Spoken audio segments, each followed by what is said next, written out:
நமः பார்வதி பதயே ஹர ஹர மகாதேவா. விக்ன விநாயக மூர்த்திக்கு ஜெய்.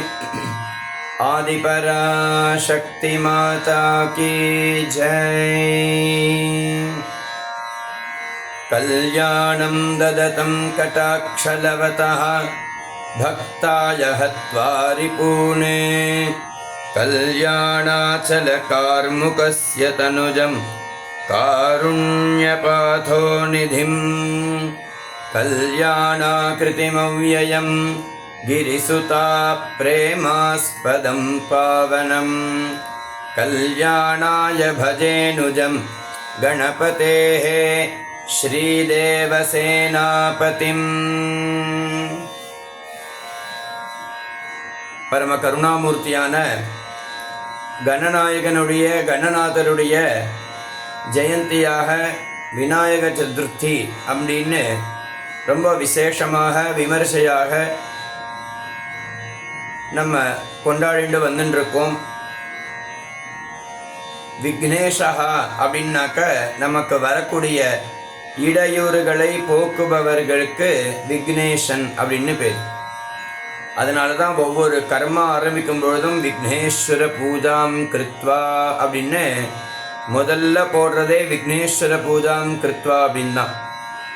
நம்ம தான் ஆற்றுல பண்ணும்பொழுது விக்னேஸ்வர பூஜை பண்ணணுமா அப்படின்னு கேட்டாக்க, பிள்ளையார் கோவில் ஒரு கும்பாபிஷேகம் பண்ணணும் அப்படின்னா கூட விக்னேஸ்வர பூஜை பண்ணிட்டு தான் பிள்ளையார் கோவில் கும்பாபிஷேகமே பண்ணணும். பண்ணுறதே பிள்ளையாருக்கு தானே, அதனால் விக்னேஸ்வர பூஜை வேண்டாம் அப்படின்னு பண்ணக்கூடாது. விக்னேஸ்வர பூஜையை பண்ணிட்டு தான் பிள்ளையார் பூஜையுமே பண்ணணும்.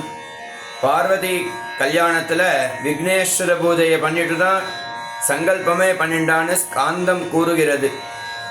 அப்பேற்பட்ட நமக்கு அனைவருக்கும் விக்னத்தை நிவர்த்தி செய்கின்ற ஒரு அற்புதமான மூர்த்தி கணபதி. அதர்வசீரிடத்தில் த்வம் மூலாதாரே ஸ்திதோசி நித்யம் த்வம் சக்தி த்ரயாத்மகா.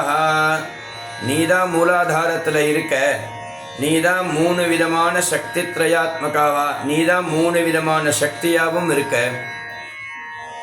அப்பேற்பட்ட உன்னை யோகிகள்லாம் தியானம் செய்கிறார்கள் அப்படின்னு சொல்லி, நீதான் பிரம்மா, நீதான் விஷ்ணு, நீதான் ருத்ரன், நீதான் இந்திரன், எல்லாமே நீயா தான் இருக்க அப்படின்னு கணபதி அதர்வசீரிஷம் கூறுகிறது. அப்பேற்பட்ட கணபதியினுடைய தினமான பிள்ளையார் சதுர்த்தி ஒரு 20 வருஷம் முன்னாடி பாம்பே மகாராஷ்டிரா சைடில் மட்டும்தான் பெரிய பெரிய பிள்ளையாரை வச்சுட்டு வழிபடுறதுன்னு வச்சுட்டு இருந்தார். இப்போ சமீபமாக ஒரு 20 வருஷத்துக்குள்ள நம்மளுடைய தமிழ்நாட்டிலையும் அங்கங்கே அந்தந்த ஏரியாவில் பெரிய பெரிய டென்ட்டு போட்டு பெரிய பெரிய பிள்ளையாரை வச்சு 5வது நாள் 7வது நாள் 9வது நாள் சமுத்திரத்தில் கொண்டு போய் கரைக்கிறது அப்படின்னு சம்பிரதாயமாக வச்சுருக்கோம். இந்த பிள்ளையார் சதுர்த்திக்கு நிறைய பேர் நாங்கள் சாணத்தில் பண்ணின பிள்ளையார் இருக்கார், உள்ளே வேறு வச்சுருக்கோம், விதை ஒன்று வச்சுருக்கோம், வேப்பம் விதை. அதை நீங்கள் சாணத்தில் பண்ணப்பட்ட பிள்ளையார்னால நீங்கள் பூஜையை பண்ணி இந்த விதை இருக்க இது நீங்கள் ஆற்றுல நட்டுக்கலாம், செடியாக வரும் அப்படின்னா சொல்கிறா. தொண்டு தொட்டு காலமாக களிமண்ணில் பண்ணுற பிள்ளையாருக்கு தான் பூஜை பண்ணணுமே தவிர மற்ற எந்த பிள்ளையாரை வச்சையும் பூஜை பண்ணக்கூடாது. இந்த களிமண்ணினால் பண்ணக்கூடிய பிள்ளையார் தான் ரொம்ப விசேஷமானது நாளைய தினத்துக்கு. அதனால் அவாவா அவளுடைய பிஸ்னஸ் நன்னா வரணுங்கிறதுக்காக அவா சொல்கிறா. யாரையுமே தோஷமும் சொல்லலை, குற்றமும் சொல்லலை. அவாவாளுக்கு ஒவ்வொருத்தருக்கும் ஒவ்வொரு ருச்சி, லோகோ பின்ன ருச்சி அப்படிங்கிற மாதிரி. அதனால் நாளைய தினம் ரொம்ப விசேஷமாக அவரவர்கள் இல்லத்தில் பிள்ளையாரை வைத்து சுக்ல சதுர்த்தி பூஜையை ரொம்ப விமர்சையாக யதோக்தமாக சாஸ்திரோக்தமாக அந்தந்த இலையை சொல்லு. ஏகவிம்சதி பத்திர பூஜா அப்படின்னு 21 இலைகள்னால பூஜை. பாகவதத்தில் சொல்லலையா, பத்திரம் புஷ்பம் ஃபலம் தோயம் யோமே பக்தியா பிரயச்சதி. எனக்கு பக்தியோட ஒரு இலை வச்சா போறோம்னு சொல்றாரே, அதே தான் இங்கே ஏகவிம்சதி பத்திர பூஜா அப்படின்னு ஆச்சரியமான பூஜை. அருகம்புல்லுக்கு அத்தனை மகிமை. அருகம்புல்னால அர்ச்சனை பண்ணி அருகம்புல்னால மாலையை சாட்சி அப்படி ரொம்ப விசேஷமாக கொண்டாடி பக்தர்கள் அனைவரும் அவரவர்கள் இல்லத்தில் சுக்ல சதுர்த்தி விநாயகர் சதுர்த்தி பூஜையை செய்து நமக்கு வரக்கூடிய விக்னங்கள் அனைத்தும் நிவர்த்தி செய்து எவரவர்களுக்கு என்னென்ன சங்கல்ப பிரார்த்தனைகள் இருக்கோ கணநாயகனான கணபதியான அவர் எல்லாருடைய சங்கல்பத்தையும் பூர்த்தி பண்ணி வச்சு எல்லோருடைய பிரார்த்தனையும் பூர்த்தி பண்ணி வச்சு மகாகணபதி எல்லோருக்கும் சகல அபீஷ்டங்களும் கொடுத்து இந்த கணபதியினுடைய கிருபைக்கு பாத்திரமாகணும். பொதுவாக அம்பாள் நவராத்திரியில் 9 விதமான நவராத்திரி, அதில் 4 நவராத்திரி ரொம்ப பிரசித்தமாக இருக்கு. ஷியாமளா நவராத்திரி, வாராகி நவராத்திரி, சாரதா நவராத்திரி, வசந்த நவராத்திரி என்னும். அது மாதிரி கணபதிக்கும் நவராத்திரி உண்டு. ஒரு நியாயக்காரா என்ன சொல்றா, கிருஷ்ணபக்ஷ ஏகாதசியிலிருந்து நாளைய பரியந்தம் கணபதி நவராத்திரி அப்படின்னு சில பேருடைய வாக்கிய பிரமாணமாக வச்சுருக்கா. சில பேர் கோகுலாஷ்டமி மாதிரி கர்ப்போத்சவமாக செய்து ஜனனோத்சவமாகவும் செய்தா.